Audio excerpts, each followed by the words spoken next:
ย้อนกลับไปราว 15,000 ถึง 20,000 ปีก่อน โลกตกอยู่ในช่วงปลายของยุคน้ำแข็ง น้ำจำนวนมหาศาลของโลกถูกแช่แข็งเป็นทานน้ำแข็งขนาดยักษ์ที่ปกคลุมซีกโลกเหนือ ส่งผลให้ระดับน้ำทะเลทั่วโลกลดต่ำลงกว่าปัจจุบันกว่า100 เมตร การลดลงของระดับน้ำทะเลนี้ได้เปิดเผยความลับทางภูมิศาสตร์ที่ยิ่งใหญ่ที่สุดแห่งยุค นั่นคือเบอริงเจียสะพานแผ่นดินกว้างใหญ่ที่เชื่อมต่อระหว่างไซบีเรียในทวีปเอเชียกับ阿拉สกาในทวีปอเมริกาเหนือเบอริงเจียไม่ใช่สะพานน้ำแข็งแคบๆแต่เป็นทุ่งหญ้าทุนราที่กว้างใหญ่ไพศาลเป็นแหล่งที่อยู่อาศัยของฝูงสัตว์ขนาดใหญ่เช่นแมมมอสช้างขนยาวมาสโตดอนไบซันยักษ์และม้าป่าตามรอยเท้าของสัตว์เหล่านั้นมาคือกลุ่มนักล่าสัตว์เก็บของป่ากลุ่มเล็กๆพวกเขาคือมนุษย์กลุ่มแรกที่ก้าวเท้าลงบนทวีปอเมริกาโดยไม่รู้ตัวลมหนาวพัดกระหน่ำผ่านทุ่งหญ้าสเต็ปที่ไร้ต้นไม้มนุษย์ยุคแรกเหล่านี้หรือที่เราเรียกว่าชาวพาลิโออินเดียนสวมใส่เสื้อผ้าที่ทำจากหนังสัตว์หนาเตอะพวกเขาเดินทางกันเป็นกลุ่มครอบครัวเล็กๆอพยพเคลื่อนย้ายตามฝูงสัตว์ไปเรื่อยๆเมื่อฐานน้ำแข็งขนาดยักษ์ในทวีปอเมริกาเหนือเริ่มละลายและแยกตัวออกจากกันมันได้สร้างฉนวนปลอดน้ำแข็งทั้งฝั่งตะวันตกของทวีปรวมถึงเส้นทางอพยพเลียบชายฝั่งมหาสมุทรแปซิฟิกเปิดทางให้ผู้คนเหล่านี้เดินทางลึกเข้าไปในดินแดนใหม่ที่ไม่เคยมีมนุษย์คนใดเคยสัมผัสมาก่อนผืนแผ่นดินที่พวกเขาพบเจอนั้นอุดมสมบูรณ์และบริสุทธิ์อย่างเหลือเชื่อเป็นดินแดนที่สัตว์ป่ายังไม่รู้จักความหวาดกลัวต่อมนุษย์สองขานำไปสู่ยุคทองของนักล่าแห่งทวีปอเมริกาเมื่อพวกเขาเดินทางลงใต้มาถึงแผ่นดินที่เป็นประเทศสหรัฐอเมริกาในปัจจุบันชาวพาลิโออินเดียนได้พัฒนาเทคโนโลยีที่พลิกโฉมหน้าประวัติศาสตร์ของพวกเขานั่นคือหัวหอกโคลวิสนี่ไม่ใช่แค่ก้อนหินที่ทุบให้แหลมแต่เป็นงานฝีมือชิ้นเอกทางวิศวกรรมหินหัวหอกโคลวิสถูกสกัดอย่างประณีตให้มีคมกริบทั้งสองด้านและมีร่องตรงกลางสำหรับเสียบเข้ากับด้ามไม้ได้แน่นหนาลองจินตนาการถึงภาพการล่าสัตว์ในยุคนั้นชายชะกันหลายคนซุ่มซ่อนอยู่ในดงหญ้าสูงตระหง่านสายตาจับจ้องไปที่ช้างแมมมอสตัวมหึมาที่กำลังกินหญ้าริมลำธารการล่าสัตว์ขนาดใหญ่เช่นนี้ต้องอาศัยความกล้าหาญการวางแผนอย่างรัดกุมและความร่วมมืออย่างเป็นน้ำหนึ่งใจเดียวกันเมื่อสบโอกาสพวกเขาพุ่งหอกโคลวิสเข้าใส่จุดตายของสัตว์ยักษ์เนื้อสัตว์หนึ่งตัวสามารถหล่อเลี้ยงคนทั้งกลุ่มได้นานหลายสัปดาห์ส่วนหนังกระดูกและงาถูกนำไปทำเป็นเสื้อผ้าที่พักอาศัยและเครื่องมือเครื่องใช้โดยไม่มีส่วนใดถูกทิ้งให้เปล่าประโยชน์แต่แล้วโลกก็เริ่มเปลี่ยนแปลงเมื่อเข้าสู่ช่วงยุคโฮโลซีนอุณหภูมิของโลกสูงขึ้นอย่างรวดเร็วฐานน้ำแข็งละลายระดับน้ำทะเลสูงขึ้นสภาพแวดล้อมที่เคยเป็นทุ่งหญ้าสเต็ปอันหนาวเย็นเริ่มเปลี่ยนสภาพเป็นป่าทึบทะเลทรายและทุ่งหญ้าแพรรี่ที่มีภูมิอากาศหลากหลายพร้อมๆกับการเปลี่ยนแปลงทางภูมิอากาศนี้เหตุการณ์อันน่าสลดใจก็เกิดขึ้นสัตว์ขนาดใหญ่หรือเมกะฟอนาค่อยๆล้มหายตายจากและสูญพันธุ์ไปจนหมดสิ้นทั้งแมมมอสมาสโตดอนแข้วเขียวดาบและสลอสยักษ์เมื่อเป้าหมายหลักในการล่าหายไปชาวพาลิโออินเดียนจำต้องปรับตัวพวกเขาเริ่มหันมาล่าสัตว์ที่เล็กลงแต่มีความว่องไวมากขึ้นอย่างควายไบซันในวัฒนธรรมฟอลซัมและสัตว์ขนาดเล็กอื่นๆนี่คือจุดสิ้นสุดของยุคพาลิโออินเดียนและเป็นรุ่งอรุณของการปรับตัวครั้งยิ่งใหญ่ที่สุดของทวีปอเมริกายุคอาร์เคอิกเป็นยุคที่ยาวนานที่สุดในประวัติศาสตร์ก่อนการติดต่อกับชาวยุโรปเป็นยุคแห่งความหลากหลายที่แท้จริงเมื่อสภาพแวดล้อมของทวีปอเมริกาเหนือถูกแบ่งแยกออกเป็นเขตนิเวศวิทยาที่แตกต่างกันอย่างชัดเจนผู้คนในแต่ละภูมิภาคก็เริ่มพัฒนาวิถีชีวิตของตนเองที่เป็นเอกลักษณ์ในแถบตะวันออกเฉียงเหนือที่แห้งแล้งผู้คนต้องเรียนรู้วิธีการดำรงชีวิตในทะเลทรายพวกเขาเชี่ยวชาญในการหาพืชป่าเมล็ดพืชและจับสัตว์เล็กสัตว์น้อยในขณะที่ทางตะวันออกที่อุดมสมบูรณ์ป่าเต็งรังและโอ๊กเจริญเติบโตผู้คนเริ่มใช้เวลาอยู่กับที่นานขึ้นพวกเขาเก็บเกี่ยวลูกโอ๊กถั่ววอลนัทเบอร์รี่ล่ากวางหางขาว และจับปลาในแม่น้ำสายใหญ่ ยุคนี้ได้ก่อกำเนิดนวัตกรรมใหม่ๆมากมายพวกเขาประดิษฐ์แอตแลตหรือเครื่องช่วยพุ่งหอกที่เพิ่มระยะและแรงทะลุทะลวงในการล่าสัตว์ได้อย่างมหาศาลและเริ่มประดิษฐ์เครื่องมือหินบดสำหรับบดเมล็ดพืชวิถีชีวิตเร่ร่อนเริ่มลดน้อยลงกลุ่มคนเริ่มตั้งถิ่นฐานแบบกึ่งถาวรตามริมแม่น้ำและชายฝั่งทะเลที่มีทรัพยากรอาหารอุดมสมบูรณ์ตลอดทั้งปีการอยู่กับที่นำมาซึ่งเวลาว่างที่มากขึ้นและเวลาว่างก็นำมาซึ่งการสังเกตธรรมชาติที่ลึกซึ้งขึ้นผู้หญิงในยุคอาร์เคอิกซึ่งมีบทบาทสำคัญในการเก็บหาพืชอาหารเริ่มสังเกตเห็นว่าเมล็ดพืชที่ตกลงบนดินบริเวณกองขยะรอบที่พักสามารถงอกงามขึ้นมาเป็นต้นใหม่ได้นี่คือจุดเริ่มต้นอันเรียบง่ายแต่มหัศจรรย์ของเกษตรกรรมในทวีปอเมริกาเหนือแม้ว่ามันจะยังไม่ใช่ทุ่งข้าวโพดอันกว้างใหญ่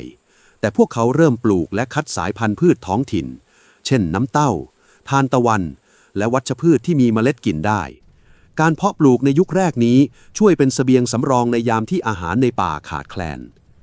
ยิ่งไปกว่านั้นในช่วงปลายยุคอาร์เคอิกเราได้เห็นร่องรอยของความซับซ้อนทางสังคมที่น่าทึ่งในพื้นที่ตอนล่างของแม่น้ำมิสซิสซิปปีที่แห่งนั้นคือ Power Point ในรัฐลุยเซียนาในปัจจุบันแม้พวกเขาจะยังเป็นเพียงนักล่าสัตว์และเก็บของป่าแต่พวกเขากลับสามารถร่วมมือกันสร้างโครงสร้างดินขนาดยักษ์เป็นรูปครึ่งวงกลมซ้อนกันหลายชั้นยาวนับกิโลเมตรการก่อสร้างนี้ต้องอาศัยแรงงานคนจำนวนมากการวางแผนที่เป็นระบบและศูนย์กลางความเชื่อที่แข็งแกร่งสิ่งนี้ลบภาพจำที่ว่านักล่าสัตว์เก็บของป่าต้องเป็นเพียงกลุ่มคนเร่ร่อนเล็กๆไปอย่างสิ้นเชิงพวกเขามีเครือข่ายการค้าทางไกลที่นำเอาหินมีค่าจากที่ห่างไกลนับพันกิโลเมตรมายังศูนย์กลางแห่งนี้เมื่อเข้าสู่ยุควูดแลนด์ความเปลี่ยนแปลงที่ค่อยๆก่อตัวขึ้นในยุคอาร์เคอิกได้ผลิดอกออกผลอย่างเต็มที่ดินแดนทางตะวันออกของอเมริกาเหนือกลายเป็นศูนย์กลางของอารยธรรมที่รุ่งเรืองสัญลักษณ์ที่โดดเด่นที่สุดของยุคนี้คือการสร้างเนินดินขนาดมหึมาวัฒนธรรมแรกที่โดดเด่นคือวัฒนธรรมอาดีนาในแถบหุบเขาแม่น้ำโอไฮโอพวกเขาเริ่มสร้างเนินดินรูปกลมขนาดใหญ่เพื่อใช้เป็นสุสานฝังศพบุคคลสำคัญภายในเนินดินเหล่านี้นักโบราณคดีได้ค้นพบเครื่องหลุมศพที่ประณีตงดงามทั้งเครื่องปั้นดินเผาที่ถูกสร้างสรรค์ขึ้นเป็นครั้งแรกๆเครื่องประดับทำจากทองแดงและแผ่นสลิดชนวนแกะสลักแต่อารยธรรมที่ก้าวไปไกลกว่านั้นคือวัฒนธรรมโฮปเวลที่เจริญรอยตามมาชาวโฮปเวลไม่ได้แค่สร้างเนินดินฝังศพแต่พวกเขาสร้างเนินดินรูปทรงเลขาคณิตที่ซับซ้อนวงกลมสี่เหลี่ยมแปดเหลี่ยมที่มีขนาดกว้างใหญ่ระดับที่สามารถจุสนามฟุตบอลได้หลายสนามโครงสร้างเหล่านี้ถูกวางแนวให้สอดคล้องกับปรากฏการณ์ทางดาราศาสตร์เช่นการขึ้นและตกของดวงอาทิตย์และดวงจันทร์ในช่วงเวลาสำคัญของปีซึ่งแสดงให้เห็นถึงความรู้ทางคณิตศาสตร์และดาราศาสตร์ชั้นสูงสิ่งที่น่าตะลึงที่สุดของวัฒนธรรมโฮปเวลคือสิ่งที่เรียกว่าเครือข่ายปฏิสัมพันธ์โฮปเวลทวีปอเมริกาเหนือในยุคนั้นไม่ได้ถูกตัดขาดจากกันแต่ถูกเชื่อมโยงด้วยเส้นทางการค้าที่กว้างใหญ่ไพศาลยิ่งกว่าอาณาจักรโรมันในยุคเดียวกันลองนึกภาพพ่อค้าหรือนักเดินทางที่เดินเท้าหรือพายเรือคานูไปตามเครือข่ายแม่น้ำนำเอาหินออฟซิเดียนสีดำคลับจากบริเวณอุทยานแห่งชาติเยลโลสโตนในแดนตะวันตกไกลออกไปหลายพันกิโลเมตรนำทองแดงบริสุทธิ์จากทะเลสาบซูพีเรียในตอนเหนือนำเขี้ยวหมีคริสลี่จากเทือกเขาร็อกกี้และนำเปลือกหอยทะเลแวววาวจากอ่าวเม็กซิโกทางตอนใต้วัตถุดิบอันล้ำค่าจากทุกทิศทุกทางเหล่านี้ถูกนำมารวมกันที่ศูนย์กลางในหุบเขาโอไฮโอเพื่อให้ช่างฝีมือชั้นครูสร้างสรรค์เป็นเครื่องรางรูปแกะสลักนกเหยี่ยวจากทองแดงและแผ่นไมก้าที่ถูกตัดเป็นรูปฝ่ามือมนุษย์อย่างวิจิตรงดงามแม้ว่าจะมีการสร้างสิ่งปลูกสร้างที่ยิ่งใหญ่และเครือข่ายการค้าที่ซับซ้อนแต่ชาวโฮปเวลก็ยังไม่ใช่สังคมเกษตรกรรมเต็มรูปแบบพวกเขายังพึ่งพาการหาของป่าล่าสัตว์ผสมผสานกับการปลูกพืชท้องถิ่นสังคมของพวกเขายังค่อนข้างมีความเท่าเทียมกันไม่ได้มีกษัตริย์หรือผู้ปกครองที่ใช้อำนาจเบ็ดเสร็จแต่ผูกพันกันด้วยความเชื่อพิธีกรรมและความเคารพต่อบรรพบุรุษเมื่อยุควูดแลนด์เสื่อมถอยลงอย่างเป็นปริศนาแผ่นดินอเมริกาเหนือก็เงียบสงบลงชั่วขณะ ก่อนที่จะระเบิดความรุ่งเรืองครั้งที่ยิ่งใหญ่ที่สุดในประวัติศาสตร์ก่อนการมาถึงของโคลัมบัสนั่นคือยุคมิสซิสซิปเปียนสิ่งที่เป็นตัวจุดประกายความยิ่งใหญ่ในยุคนี้ไม่ใช่เครื่องมือหินหรืออาวุธแต่เป็นพืชต้นเล็กๆที่เดินทางรอนแรมมาจากดินแดนเมโสอเมริกาหรือเม็กซิโกผ่านการเวลานับพันปีพืชชนิดนั้นคือข้าวโพดการปลูกข้าวโพดควบคู่ไปกับถั่วและฟักทองรู้จักกันในชื่อ3พี่น้องหรือ The Three Sisters เป็นการปฏิวัติทางโภชนาการที่แท้จริงข้าวโพดให้คาร์โบไฮเดรตสูงถั่วให้โปรตีนและเพิ่มไนโตรเจนในดินฟักทองช่วยคลุมดินรักษาความชื้นอาหารที่อุดมสมบูรณ์และสามารถเก็บตุนไว้ได้ตลอดฤดูหนาวนี้ส่งผลให้จำนวนประชากรเพิ่มขึ้นอย่างก้าวกระโดดผู้คนไม่จำเป็นต้องแยกย้ายกันไปหาอาหารอีกต่อไปพวกเขารวมตัวกันสร้างชุมชนขนาดใหญ่ริมแม่น้ำสายหลักโดยเฉพาะบริเวณแม่น้ำมิสซิสซิปปีชุมชนเล็กๆเติบโตขึ้นเป็นหมู่บ้านและหมู่บ้านก็ขยายตัวกลายเป็นเมืองสังคมเปลี่ยนจากระบบชนเผ่าที่เท่าเทียมมาเป็นระบบหัวหน้าเผ่าที่มีความซับซ้อนและมีการแบ่งชนชั้นทางสังคมอย่างชัดเจนผู้นำสูงสุดมักถูกมองว่าเป็นตัวแทนของเทพเจ้าแห่งดวงอาทิตย์มีอำนาจเด็ดขาดเหนือชีวิตทรัพย์สินและแรงงานของประชาชน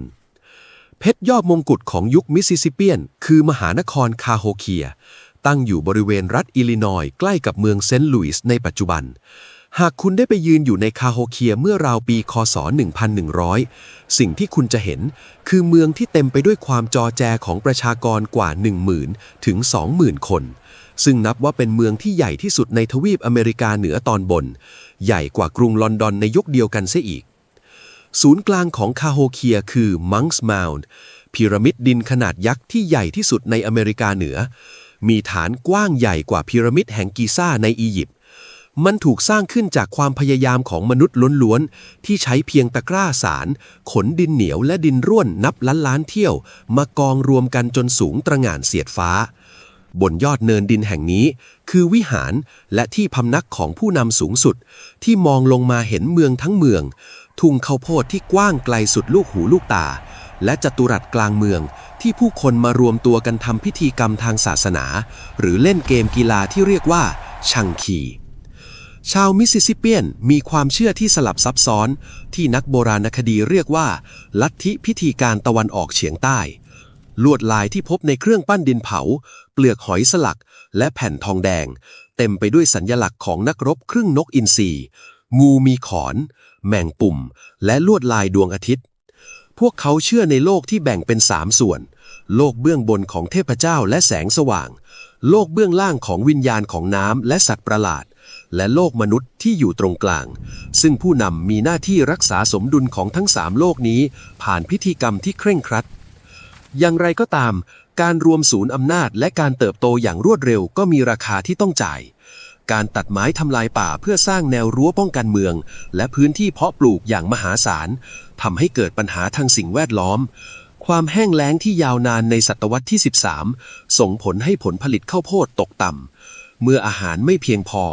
ความเชื่อมั่นในตัวผู้นำที่เป็นดั่งสมมุติเทพก็เริ่มสั่นคลอนเกิดความขัดแย้งสงครามแย่งชิงทรัพยากรระหว่างเมืองต่างๆทวีความรุนแรงขึ้นผู้คนเริ่มทิ้งเมืองใหญ่อย่างคาโฮเคียและอพยพแยกย้ายกันไปสร้างชุมชนขนาดเล็กลงตามภูมิภาค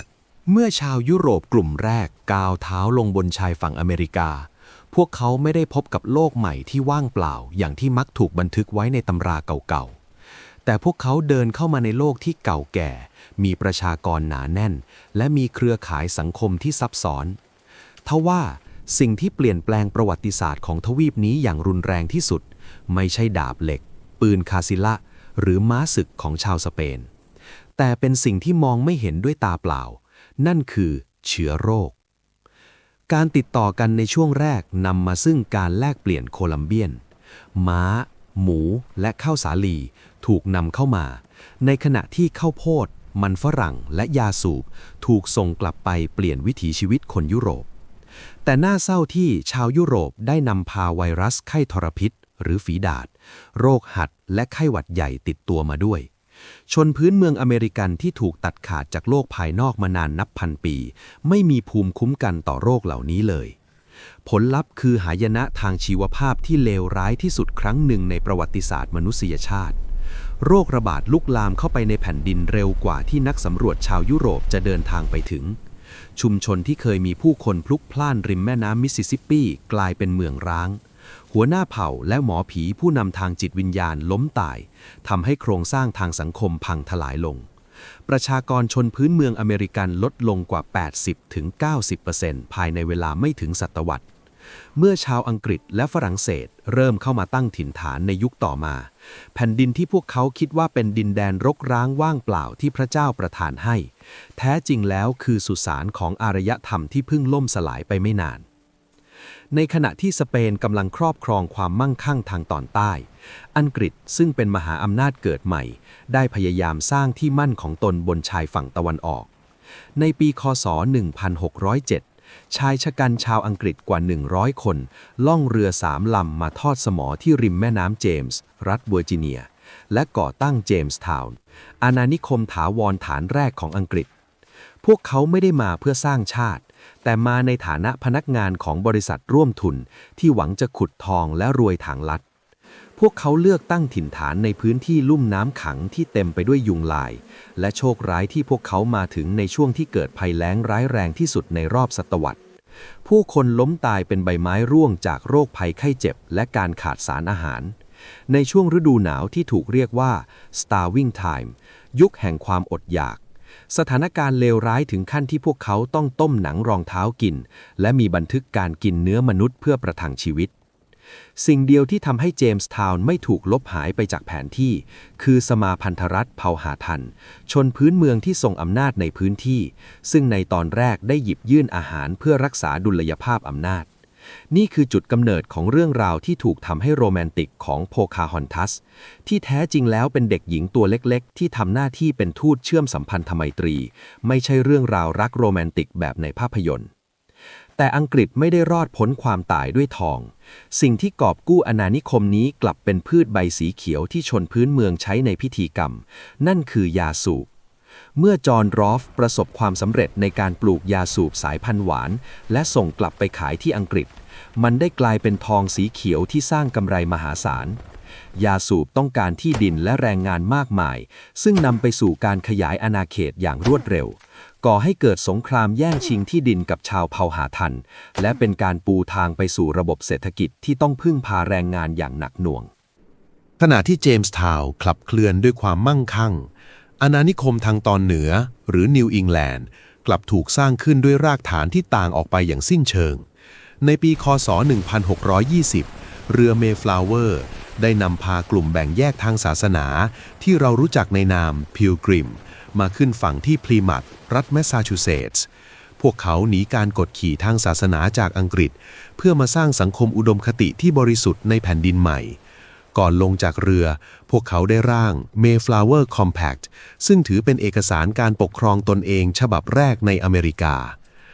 ฤดูหนาวแรกของพวกเขาก็โหดร้ายไม่แพ้เจมส์ทาวน์ผู้คนตายไปกว่าครึ่งแต่ในฤดูใบไม้ผลิพวกเขาได้รับการช่วยเหลือจากชนพื้นเมืองเผ่าแวมพาโนแอกนำโดยหัวหน้าเผ่าแมสซาโซและชายผู้สื่อสารภาษาอังกฤษได้อย่างน่าทึ่งชื่อสควอนโตชนพื้นเมืองสอนให้ผู้แสวงบุญรู้วิธีปลูกข้าวโพดโดยใช้ปลาเป็นปุ๋ยและวิธีเอาตัวรอดในป่าสนการเฉลิมฉลองการเก็บเกี่ยวครั้งแรกในฤดูใบไม้ผลิปีค.ศ. 1621 คือที่มาของวันขอบคุณพระเจ้าอย่างไรก็ตามเบื้องหลังมิตรภาพนี้มีความจริงทางการเมืองซ่อนอยู่ชาวแวมพาโนแอกเพิ่งสูญเสียประชากรไปอย่างมหาศาลจากโรคระบาดและกำลังถูกคุกคามโดยชนเผ่าศัตรูที่อยู่ใกล้เคียงการผูกมิตรกับผู้แสวงบุญที่มีปืนคาศิลาจึงเป็นยุทธศาสตร์เพื่อความอยู่รอดของชนพื้นเมืองเช่นกันแต่มันคือพันธมิตรที่จะอยู่ได้ไม่นานนักเมื่อเวลาผ่านไปอาณานิคมทั้ง13แห่งเติบโตขึ้นอย่างรวดเร็วพร้อมกับปัญหาที่อย่างรากลึกในนิวอิงแลนด์คลื่นผู้อพยพชาวอังกฤษที่หลั่งไหลเข้ามา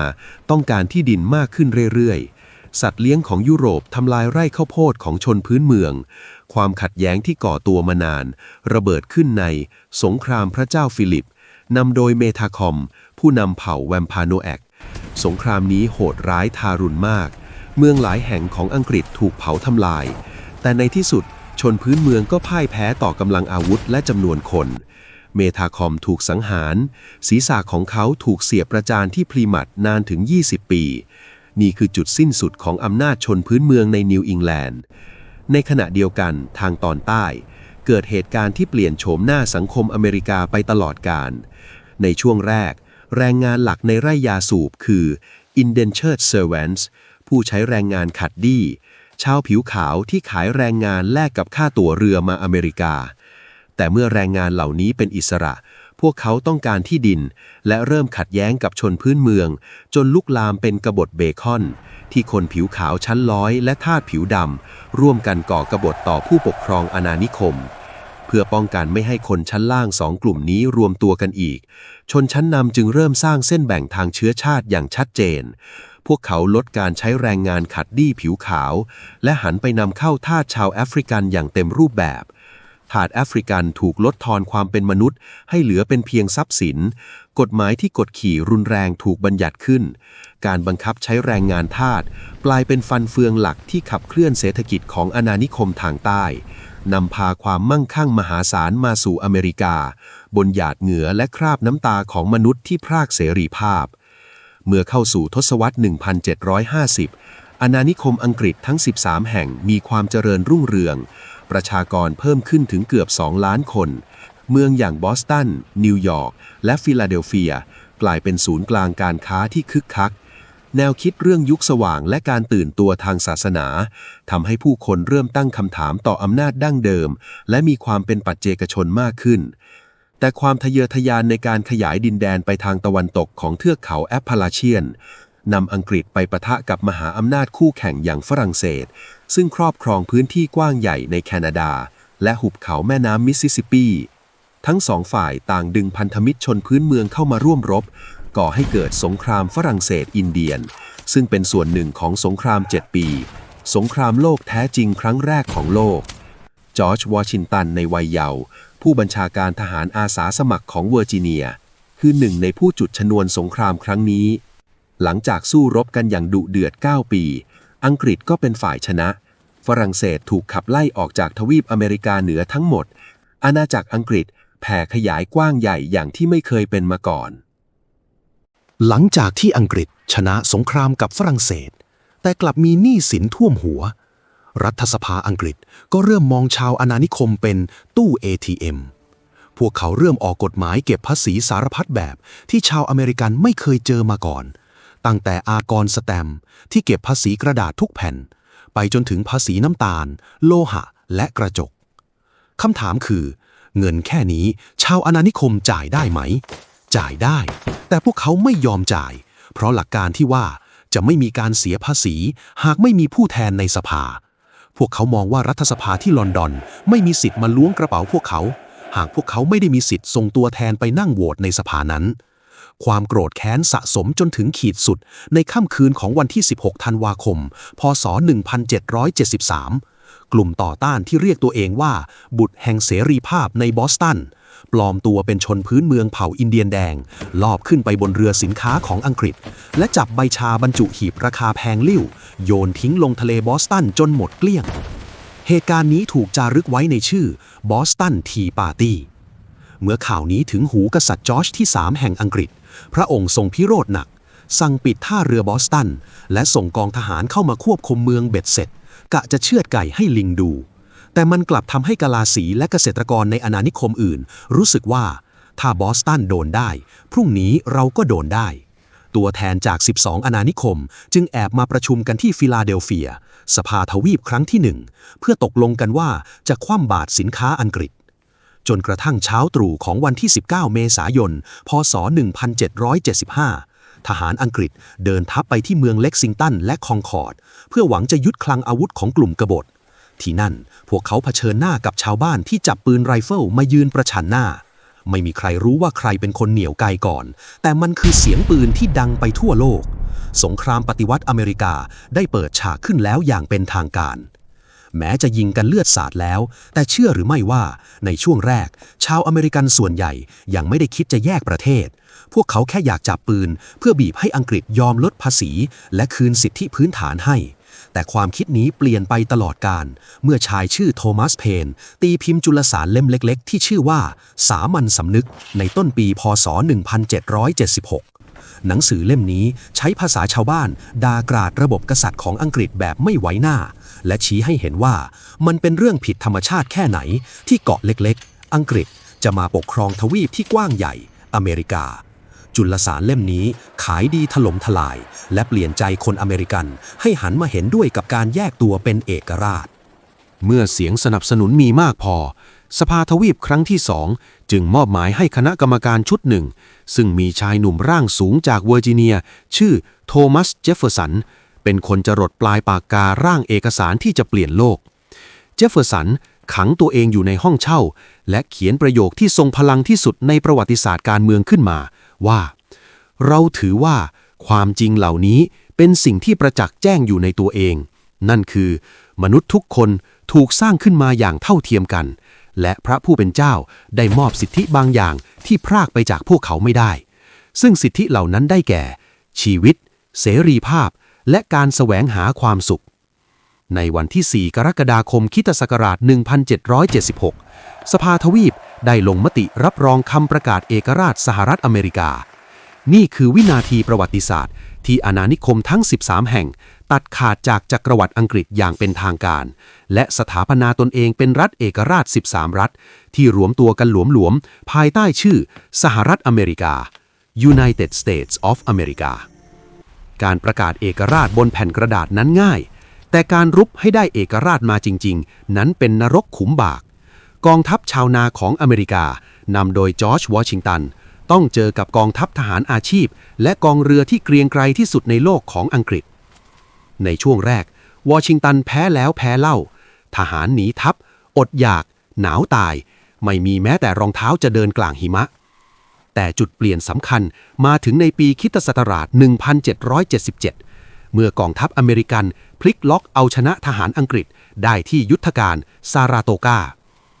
ชัยชนะครั้งนี้ทำให้ฝรั่งเศสซึ่งเป็นศัตรูคู่อาฆาตของอังกฤษตัดสินใจกระโดดเข้ามาร่วมวงฝรั่งเศสส่งทั้งเงินปืนเสบียงและที่สำคัญที่สุดคือกองเรือรบมาช่วยอเมริกาเมื่อมีฝรั่งเศสหนุนหลังรูปเกมก็เปลี่ยนในปีค.ศ. 1781 กองทัพผสมอเมริกันฝรั่งเศสได้ล้อมกองทัพหลักของอังกฤษไว้ที่ยอร์กทาวน์รัฐเวอร์จิเนียจนแม่ทัพอังกฤษต้องยอมจำนนในที่สุดอังกฤษก็ยอมแพ้และลงนามในสนธิสัญญาปารีสค.ศ.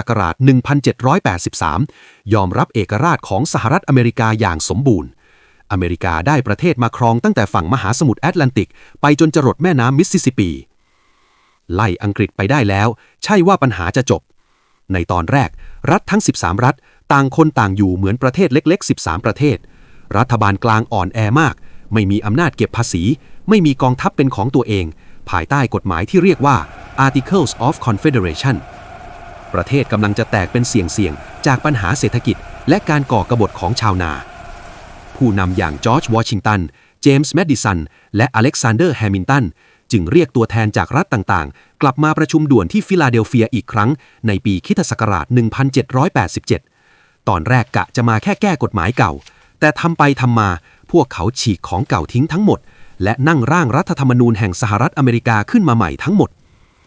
รัฐธรรมนูญฉบับนี้คือสิ่งประดิษฐ์ทางการเมืองที่ล้ำยุคมากพวกเขาแบ่งอำนาจรัฐบาลออกเป็น3ฝ่ายบริหารนิติบัญญัติตุลาการเพื่อขานอำนาจกันเองไม่ให้ใครเป็นเผด็จการ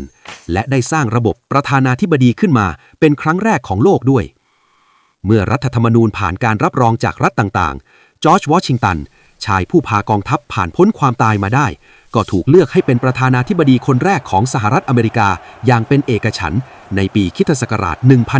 1789 และนั่นแหละคุณคือจุดเริ่มต้นอย่างเป็นทางการ